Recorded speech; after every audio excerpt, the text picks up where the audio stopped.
Listen to that silence. Just listen. Imagine a place where the noise of the world simply cannot reach you. A place where the frantic pace of the day dissolves into nothingness. You are safe within a tower of ancient, solid stone, standing firm against the vast, wild, gray ocean. Outside, the world is a tempest. The wind howls, tearing at the sky. The waves crash against the jagged rocks below, a symphony of raw power. But inside, the storm is just a picture in a frame. Inside, the heavy oak door is bolted tight. Inside, it is warm. It is dry. It smells of wood smoke, old paper, and peace. And it is perfectly silent. Tonight, you have nowhere to be. The map of your responsibilities has been folded up and put away. You have no emails to answer, no calls to make. No one needs anything from you. You are the keeper of the light, and your only job, the only thing you must do, is to watch the storm pass from the absolute safety of your sanctuary. You are safe here. Let's go there now. Welcome to Sleepyheads Story Tales. I am your guide, and tonight I will be leading you away from the noise and the lights of your day and taking you to a place called Beacon's End. This is a story about solitude. It is a story about the comfort of being alone, safe inside while the elements rage outside. But before we begin our journey across the water to the island, we must first prepare the vessel, and that vessel is your body. Take a moment now to look around your own sanctuary. The day is done. The tasks are finished. There is nothing left for you to solve tonight. I want you to make your environment as cozy as the lighthouse we are about to visit. If you are in bed, feel the sheets against your skin. Are they cool? Are they soft? Adjust your pillows until your head feels perfectly cradled, supported, and weightless. Pull your blanket up. Pull it all the way up to your chin, tucking the edges in around your shoulders, creating a warm cocoon that separates you from the room. Let your body sink. Feel the mattress rising up to meet you, holding you, supporting every inch of your spine, your legs, your arms. Allow your eyes to close. Let the darkness behind your eyelids become a soft velvet curtain. You are safe here. You are warm, and you are ready to rest. Now, let us connect with the rhythm of the ocean. Just as the tides rise and fall, your breath flows in and out. Let's take a deep breath together. Imagine for a moment that you are standing on the high balcony of the lighthouse. The air up here is crisp. It is cool. It carries the clean, sharp scent of salt and rain. Breathe in deeply, filling your lungs with that fresh, clean air. Feel it expanding your chest, cooling your throat, bringing clarity to your mind. Hold it just for a moment. Feel the stillness at the top of the breath, a moment of perfect suspension. And breathe out, slowly, gently, Let the air leave your body in a long, steady stream. And as you do, let go of the day. Let go of the tension in your jaw. Unclench your teeth. Let your tongue rest loosely in your mouth. Let's do this again. Breathe in, drawing in peace, drawing in the quiet of the night. Hold, feeling the silence spread through your chest. And breathe out, releasing the tension in your shoulders. Feel them drop away from your ears. Feel them sinking deeper into the mattress. Let the tension flow down your arms, out through your fingertips, and dissolve into the air. One more time, the deepest breath you have taken all day. Breathe in, filling every corner of your body with relaxation. Hold, and breathe out, letting go of the tension in your hips, your legs, your feet. Feel your entire body becoming heavy, warm, and loose. You are as fluid as the water itself. Now that your body is heavy and your mind is quiet, let your imagination drift. Cut the tether that holds you to the shore. Leave behind the city. Leave behind the streets, the traffic, the glowing screens, the endless hum of electricity. We are traveling now. We are moving over the dark, rolling water. The ocean is vast and deep, a blanket of midnight blue stretching out in all directions. The boat rocks gently beneath you, a soothing, rhythmic sway. Far ahead, through the mist and the light rain, you see it. A single spark, a beam of light cutting through the darkness. It sweeps across the horizon, disappears, and then returns, a steady, reliable pulse. As we get closer, the shape emerges from the gloom. You see the tall, white structure of the lighthouse rising from the jagged black rocks. It stands like a guardian. It is a fortress of solitude, built to withstand the wind and the waves. The boat docks at the small wooden pier. You step off onto the wet stones. The rain is falling softly now, tapping against your coat, but you do not feel cold.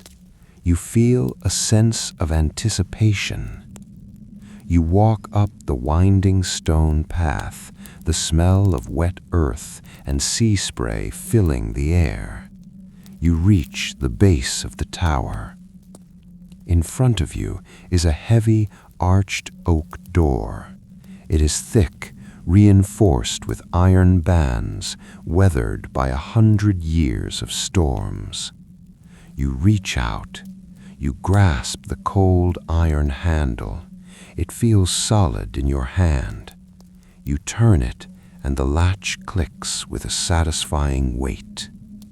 You push the door open and step inside. And immediately, the world changes.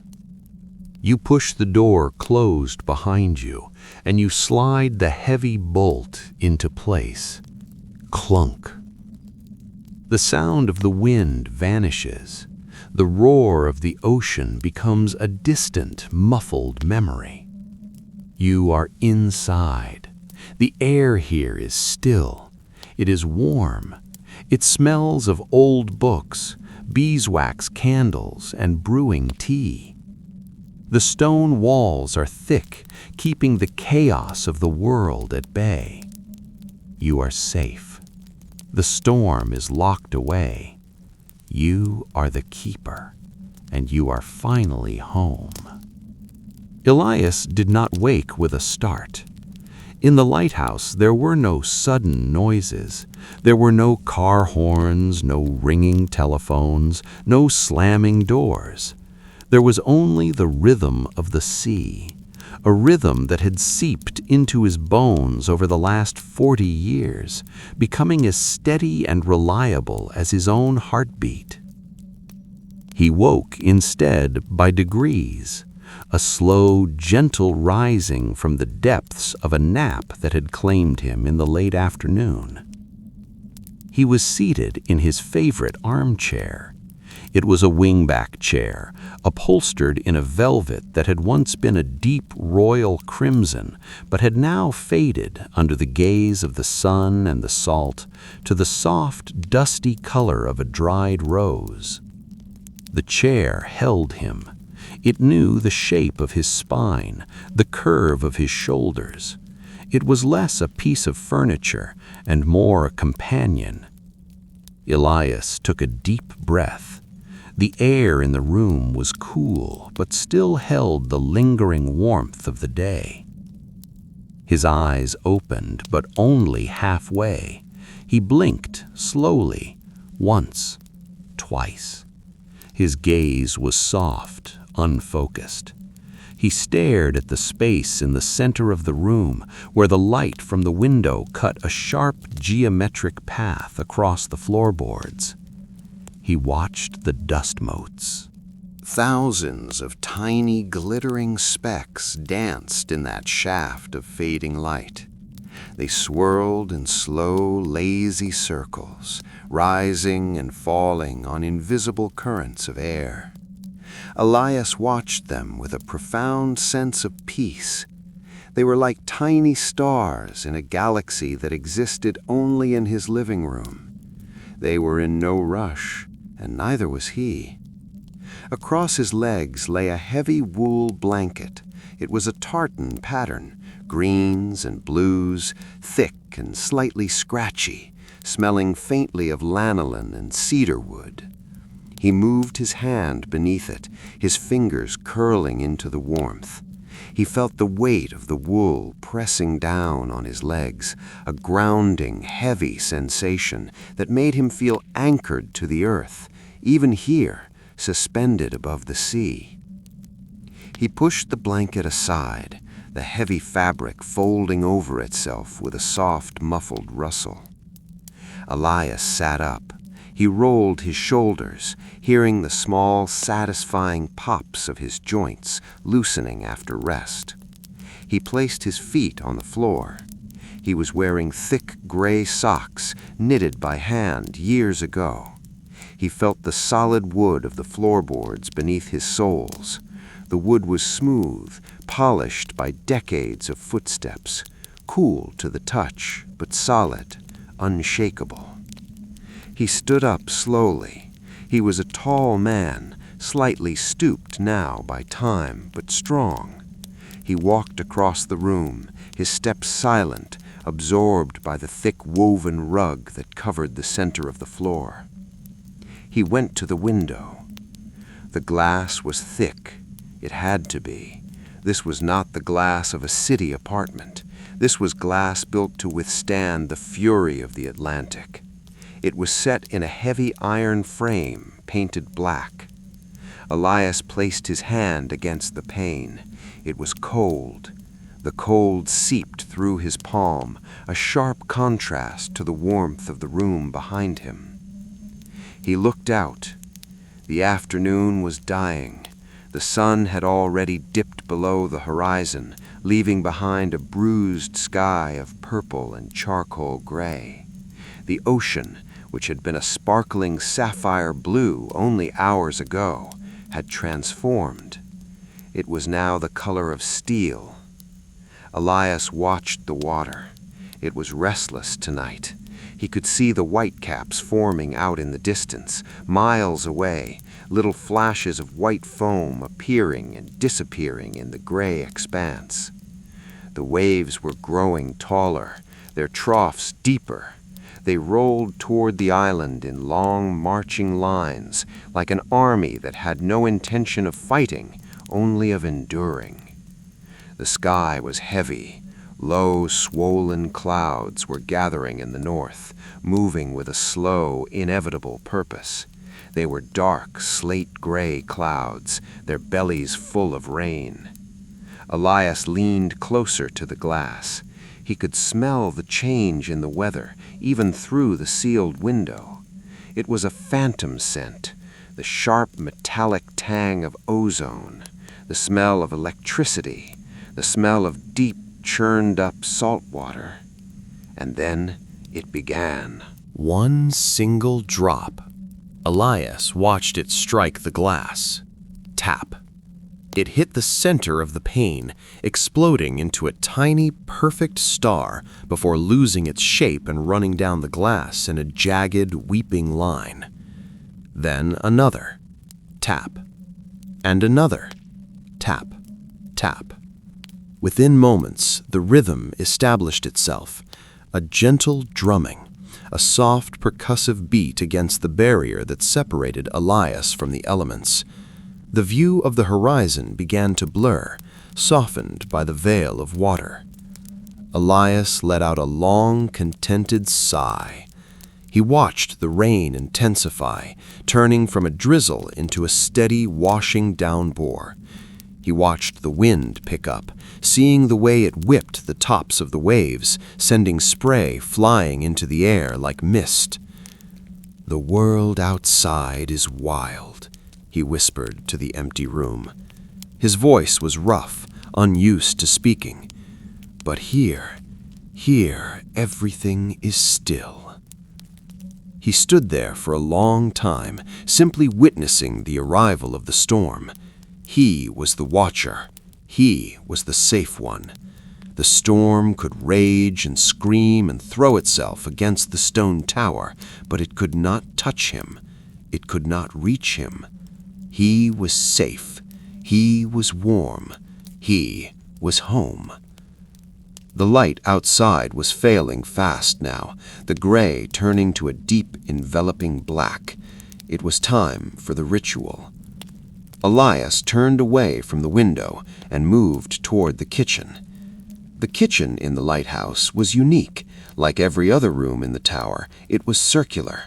The counter curved gently along the stone wall, built by a carpenter who understood that in a lighthouse there are no corners. Everything flows. Everything continues. Elias reached for the iron kettle that sat on the back of the stove. It was an old kettle, black cast iron with a handle wrapped in leather to keep it cool to the touch. It was heavy. When Elias lifted it, he felt the satisfying weight of it in his forearm. He walked to the sink. He turned the brass tap. The metal groaned slightly, a low musical complaint, before the water rushed out. Whoosh! The water was cold. It came from the cistern deep beneath the lighthouse, rainwater collected and filtered through stone. It was the freshest water on earth. Elias watched the water fill the dark interior of the kettle. He listened to the pitch of the sound change, deepening as the vessel filled, rising in tone as it neared the top. He turned the tap off. The silence returned instantly. He carried the kettle to the stove. He struck a match. The sound was sharp, scritch, followed by the sudden hiss of the flare. The smell of sulfur bloomed in the air for a second, sharp and acrid, before vanishing. He touched the flame to the burner, and a ring of blue fire sprang to life. He set the kettle down. Clang. Now the wait began. For many people, waiting is a nuisance, a gap in time to be filled with distraction. But for Elias, the wait was the best part. He turned to his tea shelf. It was a simple wooden shelf, bowed slightly in the middle from years of use. On it sat a collection of tins. They were a mismatched family of containers. Some were square, some round. Some were painted with faded pictures of ships or flowers. Others were dented, their silver metal showing through the worn paint. Elias ran his finger along the lids. Earl Grey, too bright for this hour. Assam, too bold. Peppermint, too sharp. His finger stopped on a small brass-colored tin near the end. Chamomile and sea moss. He lifted the tin down. He pried the lid off. It gave a soft pop of resistance. Immediately the scent drifted up to meet him. It was a gentle, earthy smell. It smelled of dried flowers, of summer fields, with a subtle, salty undertone of the sea moss. It was the smell of sleep. Elias took a ceramic scoop and measured out the loose leaves. 1 scoop, 2 scoops. He placed them into the small mesh strainer that rested inside his favorite mug. The mug was heavy stoneware, glazed in a speckled oatmeal color. It was thick-walled, designed to keep heat in. It was a mug meant to be held with 2 hands. Behind him, the kettle began to sing. It started as a low hum, a vibration that rattled the lid gently. Then it grew into a whistle, a soft, rising note that harmonized with the wind howling outside. Elias turned off the flame. The whistle died away, leaving only the sound of the bubbling water. He lifted the kettle and poured. Steam billowed up in a great white cloud, rushing toward the ceiling. The hot water hit the dried herbs, and the scent intensified, filling the small kitchen with the perfume of apples and earth. The water in the mug turned a pale golden yellow. Elias placed the kettle back on the cold burner. He leaned against the wooden counter, waiting for the tea to steep. He looked around his kitchen. He looked at the grain of the wood on the countertop, tracing the lines of the oak with his eyes. He looked at the clock on the wall. Tick, tock, tick, tock. The pendulum swung back and forth, a steady, hypnotic metronome. Time moved differently here. In the city, time was a straight line, rushing forward, running out. But in the lighthouse, time was a circle. It moved round and round, like the light above, like the seasons, like the tides. There was no rush. The tea would be ready when it was ready. The storm would end when it ended. Elias watched the steam rise from his mug. It twisted and curled in the air, forming shapes that dissolved as quickly as they appeared. Ghosts of heat. He reached out and wrapped his hands around the mug. The heat transferred instantly to his palms, a sharp, comforting burn that traveled up his wrists, warming his blood. He lifted the cup to his face. He closed his eyes and inhaled the steam. It was warm and wet on his skin. He took a sip. The liquid was hot, floral, and soothing. It tasted of safety. He opened his eyes. The window in the kitchen was black now, covered in rain. He could hear the wind buffeting the stone walls, a low, dull thudding. The storm was fully here. "Time to go up," he whispered. He took his mug in one hand, the warmth radiating against his fingers, and turned toward the dark hallway that led to the stairs. Elias left the warmth of the kitchen behind. The hallway that led to the tower's core was cooler, the air carrying a faint chill that lived permanently in the stone. He reached the base of the stairs. The staircase of Beacon's End was a masterpiece of ironwork.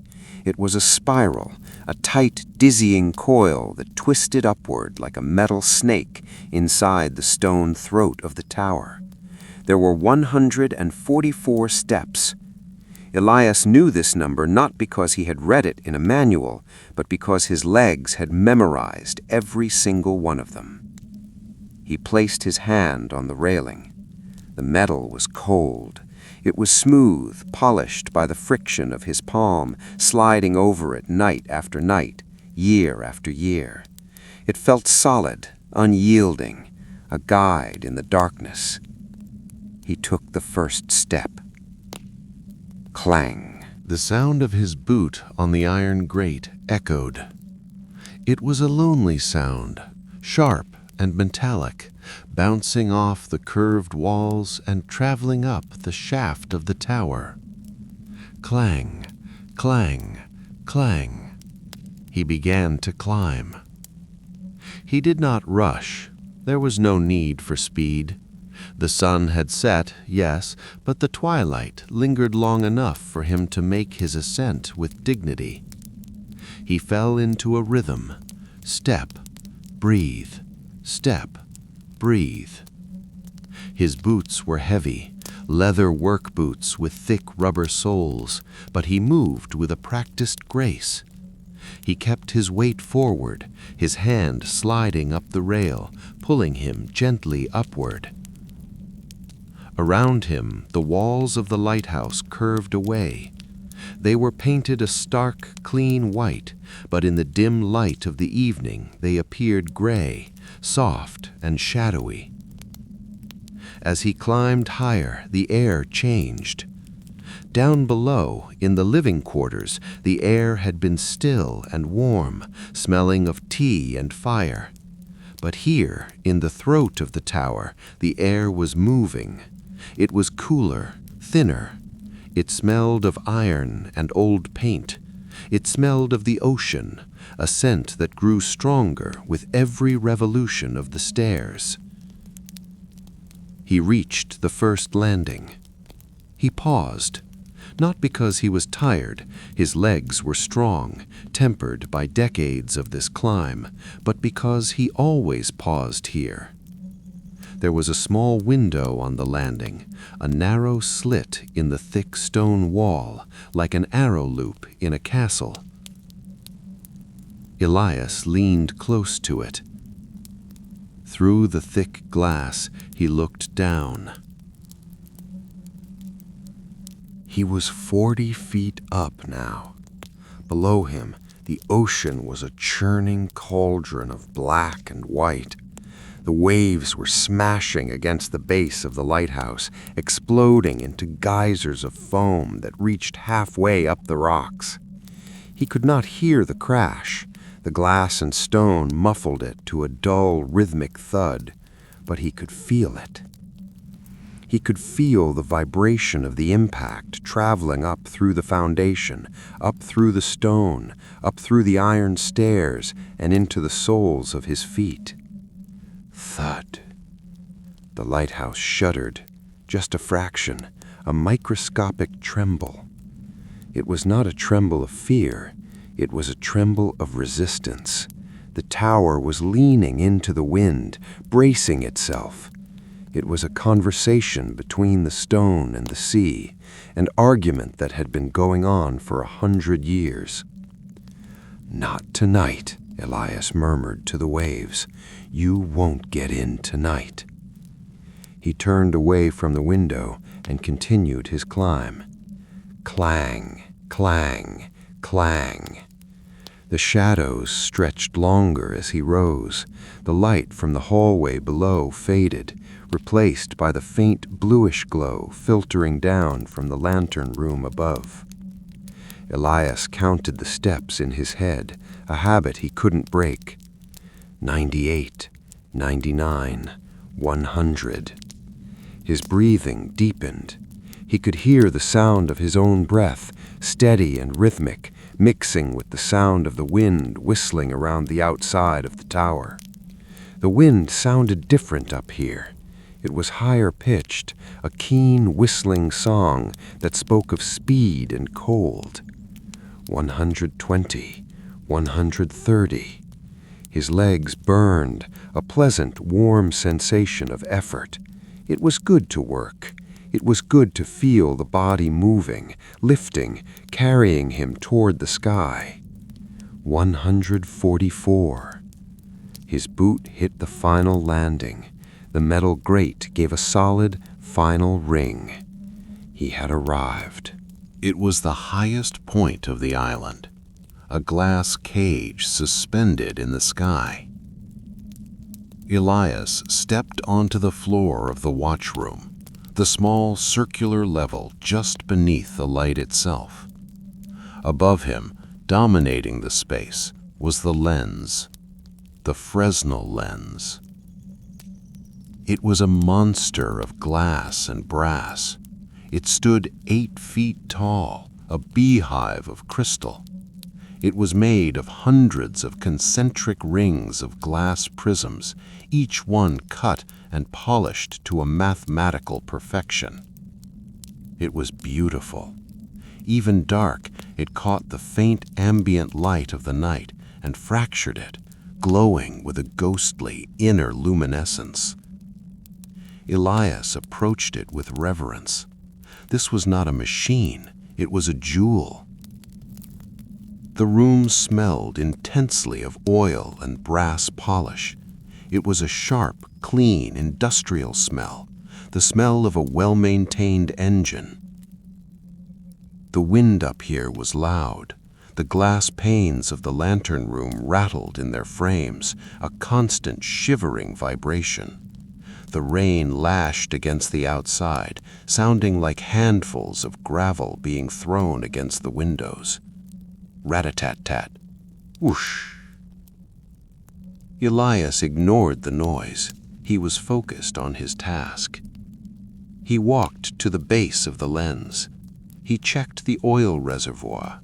It was full, the golden liquid sitting still and heavy. He checked the pressure gauge. The needle was steady. He reached into his pocket and pulled out a box of matches. They were long wooden matches with red tips. He slid the box open. He selected a single match. He leaned in close to the burner, a complex assembly of brass tubes and wicks located in the very heart of the glass hive.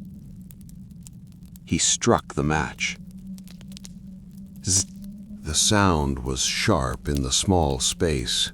A bright flare of yellow flame erupted from the tip of the match, illuminating Elias's face. For a second, his weathered skin, his gray beard, his calm eyes were lit in warm relief against the blue darkness. He cupped his hand around the flame, protecting it from the drafts that always snuck into the lantern room. He guided the flame to the wick. The wick caught. A small blue flame appeared, dancing for a second before settling into a steady, bright white glow. Elias turned the brass knob on the side of the burner. The flame grew. It stretched upward, feeding on the oil, becoming brighter and brighter until it was too painful to look at directly. The light hit the prisms, and suddenly the room exploded with light. The Fresnel lens did its work. It took that single small flame and magnified it 1,000 times. It captured every stray photon and bent it, focused it, directed it outward into a single powerful beam. Elias shielded his eyes. He reached for the lever that engaged the rotation mechanism. He pulled it. Clunk. Deep below the floor, the clockwork gears engaged. Hum. A low, steady vibration began. The massive glass hive began to turn. Slowly, majestically, it rotated on its bed of mercury, floating almost frictionlessly. Elias stepped back and watched. The beam of light swung around the room. It cut through the darkness outside like a solid bar of gold. It swept over the black ocean, illuminating the rain, turning the falling drops into diamonds for a split second before plunging them back into the dark. Swoosh, the light passed him. Swoosh, it passed the window. Swoosh, it swept out to sea. The rhythm was established. Every 15 seconds, the light would sweep the horizon, a heartbeat of light in a world of shadow. Elias stood there for a long time, bathed in the rhythmic flashing of the lamp. He watched the beam cut through the storm. He saw it catch the white crest of a wave a mile out. He saw it illuminate the driving rain. He was the keeper of the fire. He was the guardian of the dark. The storm could howl all it wanted. The wind could scream. But the light was burning. The light was turning. And as long as the light was turning, everything was all right. He placed his hand on the brass railing that circled the lens. The metal was vibrating with the hum of the gears. He felt connected to it, part of the machine, part of the light. "Shine on," he whispered. He turned away from the blinding brilliance of the lens and walked back to the small desk in the corner of the watchroom. It was time to write. Elias sat down at his desk. It was a small, modest desk built into the curve of the wall. It was made of oak, darkened by age and the oil from his hands. It was the only piece of furniture in the watchroom, save for a narrow cot in the corner. This was his station. This was where the night was recorded. He reached out and clicked the pole chain of the desk lamp. Click. A pool of warm yellow light flooded the surface of the wood. It was a soft, contained light, shielded by a green glass shade so it wouldn't interfere with the great beam rotating above.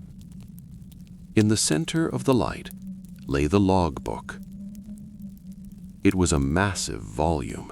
Its cover was bound in black leather, cracked and worn at the corners, the spine reinforced with heavy stitching. It looked less like a notebook and more like a Bible. Elias opened it. The pages were thick, cream-colored paper, heavy and textured. They made a dry, whispering sound as he turned them. Swish, swish. He found the next blank entry. He picked up his pen.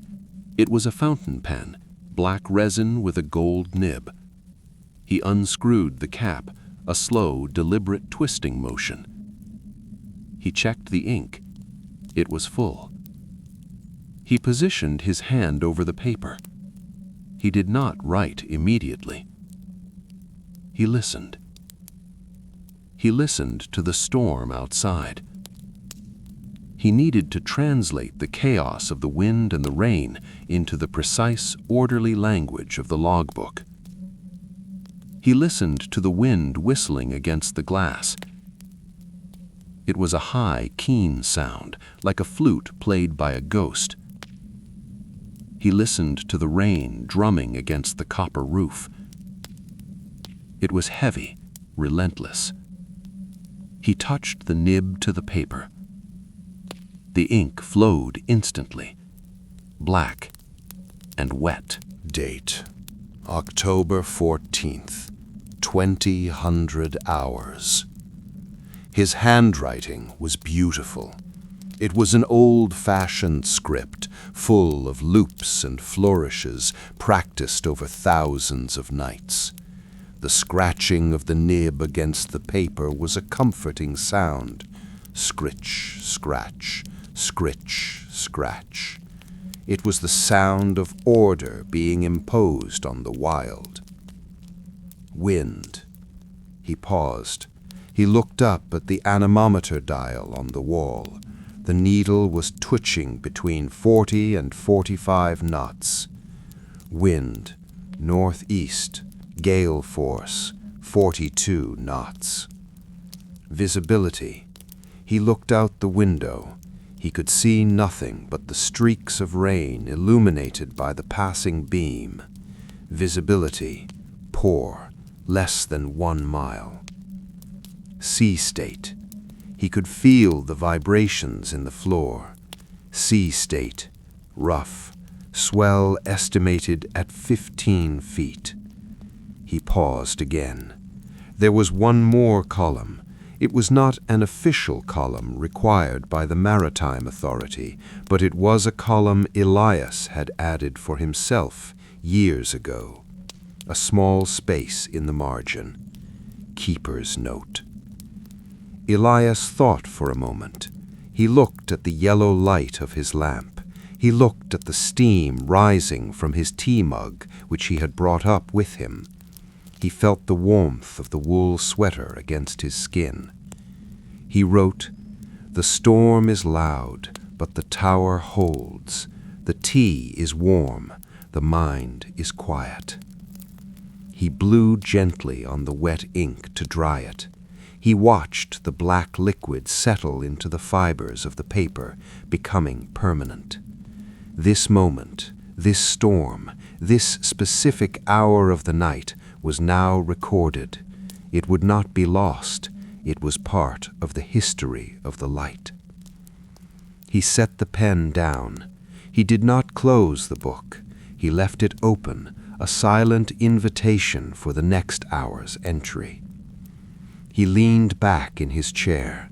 The wood creaked softly. Above him, the light continued its rotation. Swoosh, swoosh. The rhythmic flash illuminated the pages of the logbook every 15 seconds, a slow, hypnotic pulse. Bright, then dim. Bright, then dim. Elias watched the light play across the paper. He was not just keeping watch over the sea. He was keeping watch over time itself. To the left of the desk, mounted securely to the stone wall, was a bookshelf.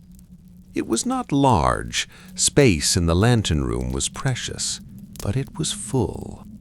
It held the Library of Lost Things, as Elias called it.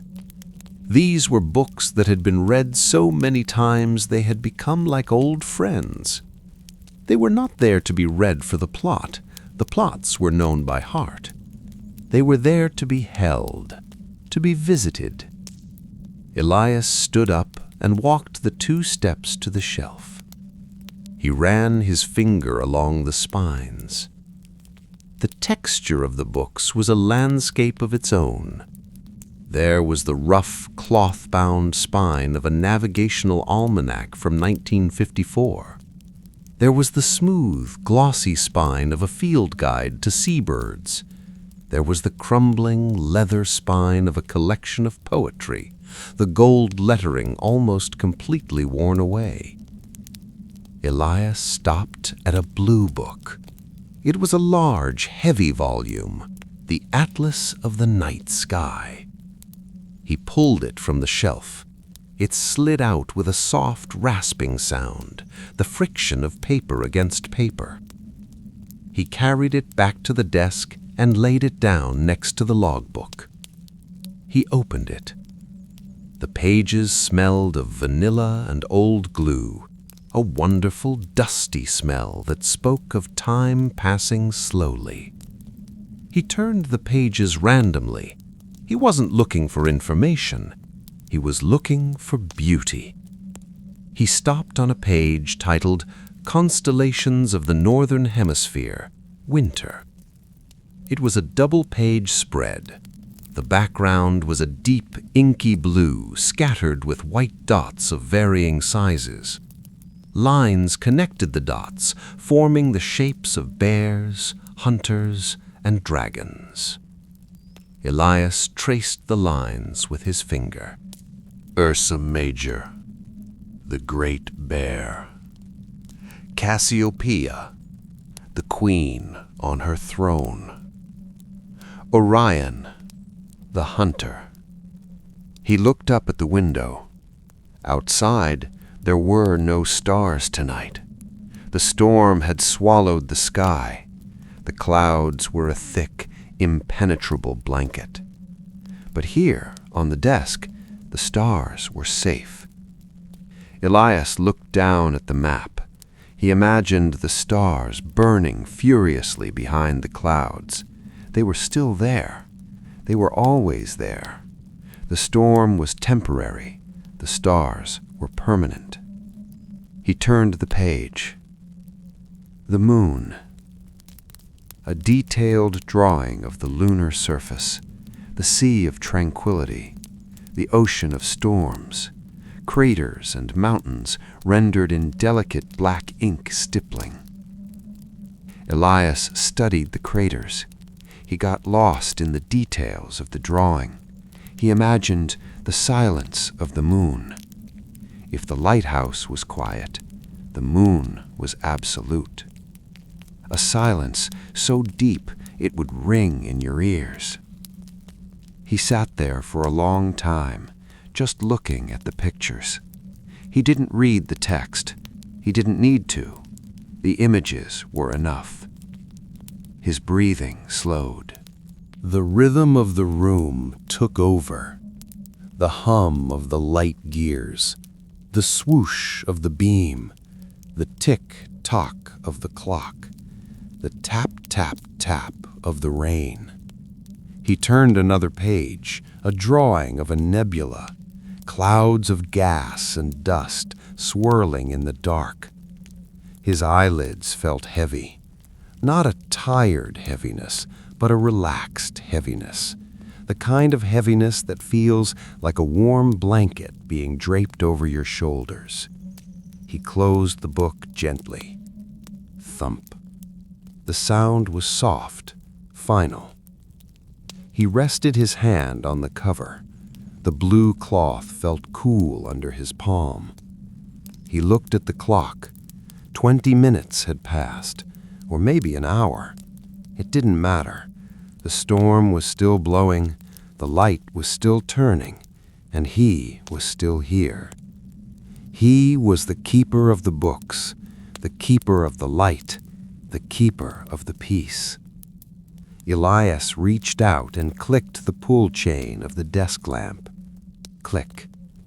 The pool of yellow light vanished. Now the watchroom was truly dark, or rather, it was alive with shadow.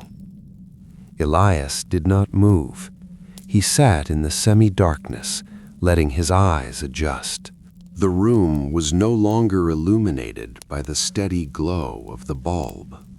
Instead, it was breathing with the light of the tower. Above him, the great lens turned. Swoosh! A bar of white light swept across the wall, illuminating the bookshelf, the curve of the stone, the face of the clock. Then darkness. Swoosh! The light returned. It swept across the floorboards, the legs of the desk, Elias's boots. Then darkness. It was a heartbeat, a slow visual pulse. Elias leaned his head back against the chair. He closed his eyes. He didn't need to see the room. He could feel it. He decided to listen, really listen. The storm, which had seemed so violent earlier, had changed. It was no longer an enemy. It was a song. He listened to the rain. It was not just one sound, it was a choir. There was the sharp staccato tapping of the drops hitting the glass panes of the lantern room. Tip-tap, tip-tap, high and light. There was the deeper, duller thrum of the rain hitting the copper roof above the lens, a low, steady drum roll. There was the distant, muffled hiss of the rain falling into the ocean below, a white noise, vast and endless. He listened to the wind. It whistled around the cylindrical tower. It sang through the iron railings of the gallery outside. It was a lonely sound, but beautiful. It sounded like a cello being played in a deep minor key. And beneath it all, the bass note, the ocean. Boom. A wave hitting the rock. Hiss. The water retreating, dragging stones and shells back into the deep. Boom. Another wave. Elias felt the rhythm in his chest, his breathing synchronized with the sea. Inhale as the wave gathered. Exhale as the wave crashed. He felt wrapped in the storm. He was in the center of the cocoon. The thick stone walls were his shell. The storm could rage, the wind could howl, but it could not break the shell. He felt a profound sense of gratitude for the stone, for the architects who had built this tower 100 years ago, for the masons who had cut the blocks. They had built this silence for him. They had built this peace. He was alone, but he was not lonely. He was accompanied by the rain. He was accompanied by the light. The chair held him. The tower held him. The island held him. He was safe. The logbook was written. The lamp was burning. The storm was singing. Elias stood up from the desk. His movements were slow, heavy with sleep. He walked the 3 steps to the cot in the corner of the room. It was a simple bed, a narrow mattress, a white pillow, a heavy wool blanket. He sat down on the edge of the mattress. The springs creaked softly, a whisper of sound. He untied his boots. Left boot. He slid it off. His foot felt light, free. Right boot. He slid it off. He placed them side by side on the floor. He lay down. He pulled the heavy wool blanket up over his legs, over his waist, over his chest. He tucked it in around his shoulders. The wool was warm. It was heavy. It pressed him down into the mattress. He let his head sink into the pillow. It was soft, cool against his cheek. He looked up at the ceiling. He could see the reflection of the light beam turning above him, a pale, ghostly fan of light sweeping across the plaster. Round and round, round and round. His eyelids felt incredibly heavy. They were made of lead. They wanted to close. They needed to close. He let them close. Now there was only the sound, the rain, shh, the wind, the ocean, hush. He felt his body letting go. He focused on his feet. They were warm. They were heavy. They were asleep. He focused on his legs. The muscles uncoiled. The tension melted away like ice in warm water. He focused on his hands. They were curled loosely on his chest. His fingers were soft. He focused on his jaw. It relaxed. His face smoothed out. He was drifting. He was no longer in the tower. He was floating, floating on the sound of the rain, floating on the beam of light. The lighthouse was a ship sailing through the night, carrying him toward the shores of sleep. The storm was far away now, a distant memory. There was only warmth. There was only safety. There was only the rhythm. Safe and warm, safe and warm. The light turns, the world turns. Safe and warm.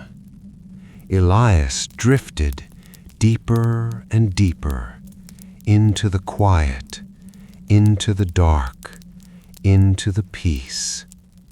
Good night, keeper. Good night, light. Good night.